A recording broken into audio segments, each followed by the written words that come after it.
Hello and welcome to Insights from an Autistic. I got this message and I'm going to read it to you. The message goes like this. It is said that people with autism, Asperger's find neurotypical people difficult to read because we don't understand the meaning of body language.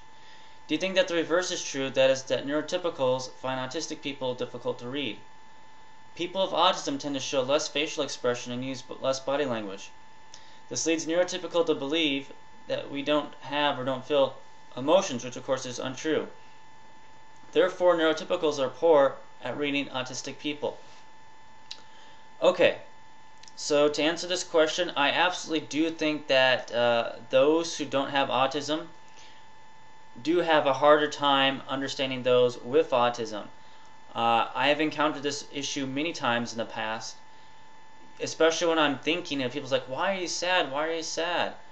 And then I'd be like, I'm thinking, and you're like, no, you're not thinking, you're sad. Or I'll be thinking one thing and they'll think something else, and my gestures might convey one thing, but I'm doing something else. And another thing I've noticed too is that it seems like if I'm around people on the autism spectrum, they tend to understand me better, and I tend to understand them better too. But that doesn't necessarily mean it makes good relationships. I think good relationships are based on common interest in things. Autism is one commonality, but common interests are really what form good bonds. But without a doubt, those who are not on the autism spectrum do have a greater challenge understanding those on the autism spectrum. I definitely think, though, that some things are very obvious in how we convey ourselves, and people can really pick it up. And while we can't necessarily pick up what's obvious in those who don't have autism.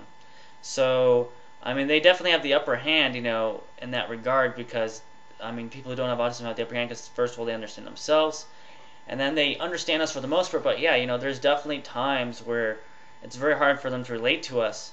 I think especially for parents, they don't quite get what their child is thinking or doing, and so there is no doubt that it's hard for those who are not on the spectrum to understand our body language and our emotional feelings and all that sort of thing.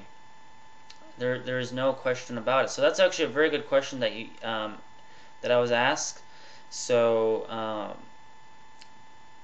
that is my opinion, and I think I'm right because I've seen a lot of cases, and I've had a lot of personal experiences too, where people just don't understand what's going on with me. So I thank everyone for watching this video. I wish everybody an awesome day of awesomeness. Thank you.